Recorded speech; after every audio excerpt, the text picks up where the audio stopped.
Hey, John Crestani here, tech entrepreneur, sales and marketing expert. I'm gonna be going over how you close a deal in sales. So really important thing, this is where the money, right? This is where the big money comes in if you close deals. And I'm gonna be going over exactly how to do this using the BANT framework, B-A-N-T, buyer, authority, need, time frame. And I'm also gonna go over a few different closes, such as the takeaway, as well as one of my best kept secrets, one of my best methods for doing sales and a framework so that the person can't say anything but yes if they've reached the end of your sales pitch. This is a pretty exciting presentation. Done a lot of sales in my time. I'm looking forward to helping you close more deals, make more money. Let's get into this video.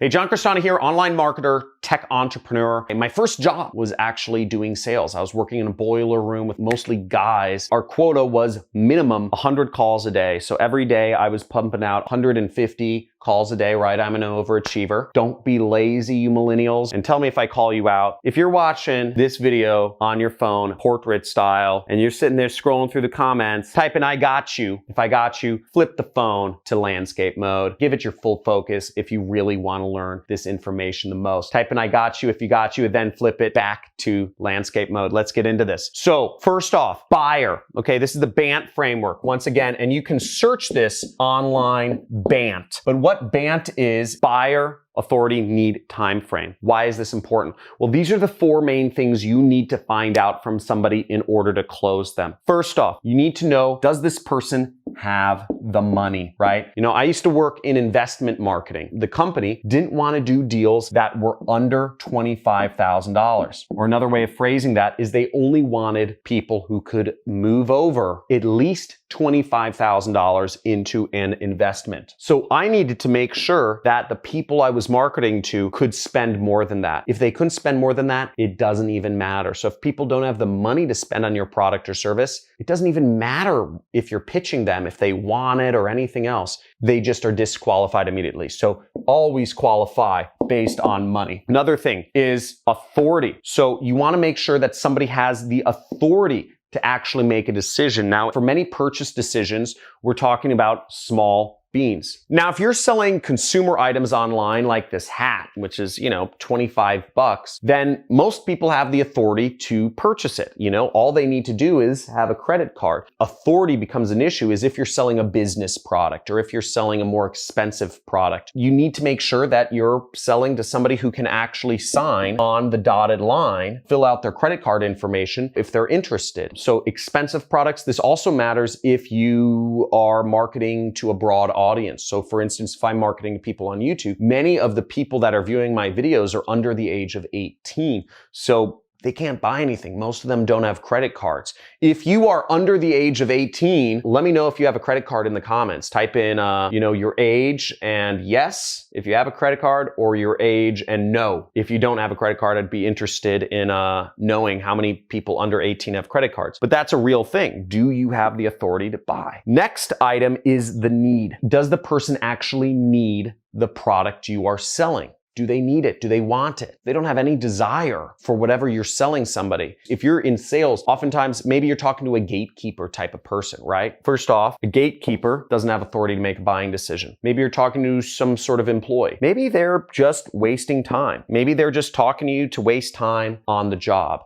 and they don't actually care about purchasing your product or solution that you offer. So you always make sure that they have the need, the want, the desire to use your product. If they don't, you have to create it. You have to either create that want or desire, or you have to move on quickly. And oftentimes in sales, the best thing is to just move on quickly to somebody who does have the need. Now, the fourth factor is the T, and that means time frame. Is the person interested in buying this now? Or is it just something that's interesting to them in the future? because we want to earn commissions to close a sale. We need to make sure that the person is looking for our product, our solution now. And a good way to figure that out is simply ask the person, when are you looking to buy this product? When are you looking to make this decision by?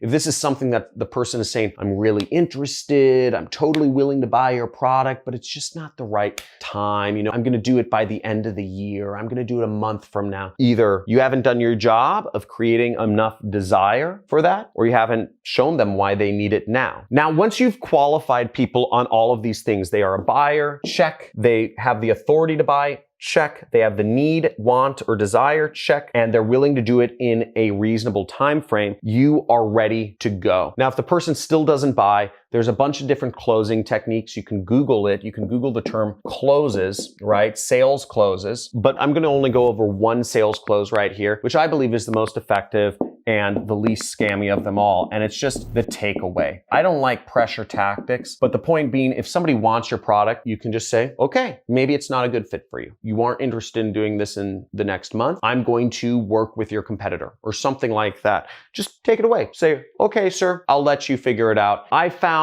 just when I was doing sales, because I do marketing, I focus on marketing, I still do like business development and other sort of relationships. I'll just take away. What I love about takeaways is it usually sorts the wheat from the chaff. It gets rid of the people who aren't actually interested in the product or who would be bad customers, but the people who are interested in being customers, it attracts them to you because they realize you are a figure of an abundance mindset. You don't need their business. And showing a customer that you don't need their business, that you run a fine business just on your own, it actually makes them more attracted to you. So that's a great method. And the other sort of secret tactic that I'm going to go over that has helped me just do sales amazingly well, I call it the box. And the box is, when you're doing sales, is making sure you answer every single question and concern that the customer can possibly have before they even bring it up. So if the customer has anything other to say to you than, yes, it's a deal, they seem stupid because they've already answered every single question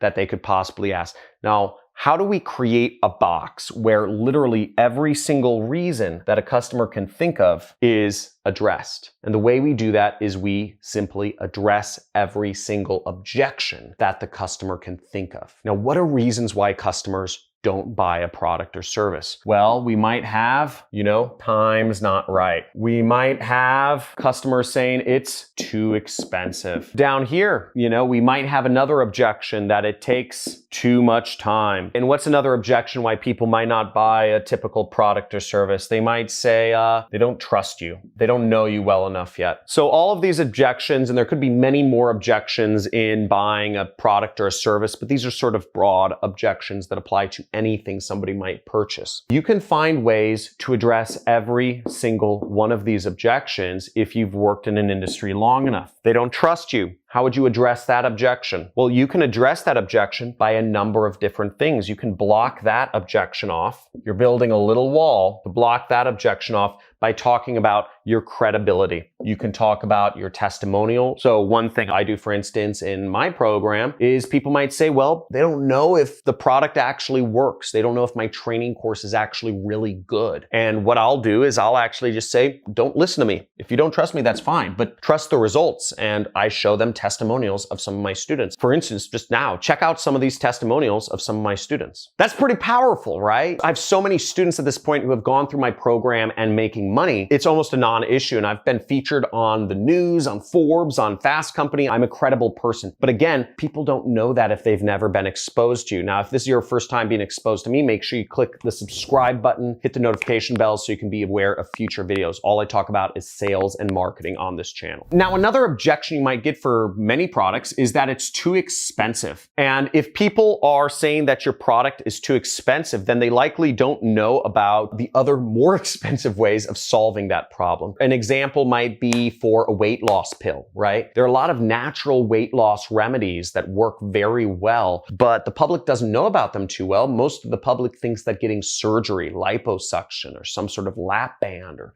some sort of thing like that, which is very expensive, hundreds or thousands of dollars, is a better solution. You can combat this by giving people evidence that your product is actually very cheap. So just say, hey, my product may cost $100, but if you were to get liposuction surgery, that costs $10,000. Or you could say, my product costs $100, but if you were to actually go to a gym and hire a personal trainer, you're going to be spending $200 a month, which is thousands of dollars a year. So you give people comparisons and you say, instead of spending $200 a month, just spend $100 with my company. You need to give people reasons to show them, to combat whatever their objections are. Too expensive? Give people examples of why your product's not expensive. Compare it to the competition, compare it to other solutions that are more expensive to show people. So as you see, we're starting to build a box here. Now let's go on. So we could talk about the timing's not right. You know, whatever product or service you're selling, you can give evidence for why the timing is right. And if people think it takes too much time to use your product or service,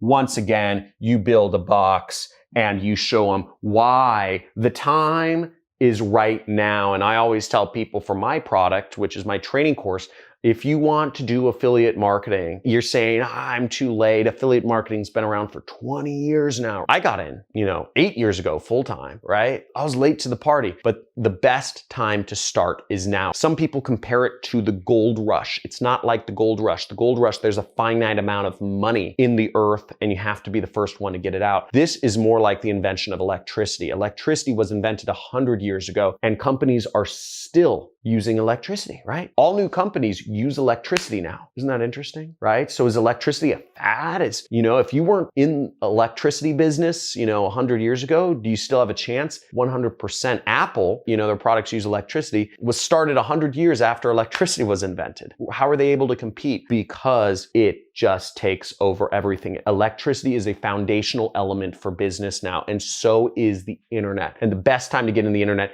is right now, today. It's only going up. It's only going to get harder. You have so many advantages right now. So get started with affiliate marketing. Subscribe to this channel. Join these communities. If you're ready, type in I'm ready in the comments below and join our community. We have a Discord channel now, so you can chat with other people. We have a subreddit and we have a Facebook group because I get about 2 million messages every single day from people asking me to mentor them or help them or hold their hand and hug them and tell them they're a beautiful little snowflake of a human being. And you know what? I can't respond to 2 million people every day. So that's why we created communities where we can all help each other learn and grow. Watch my videos, subscribe to my channel, and talk to you soon.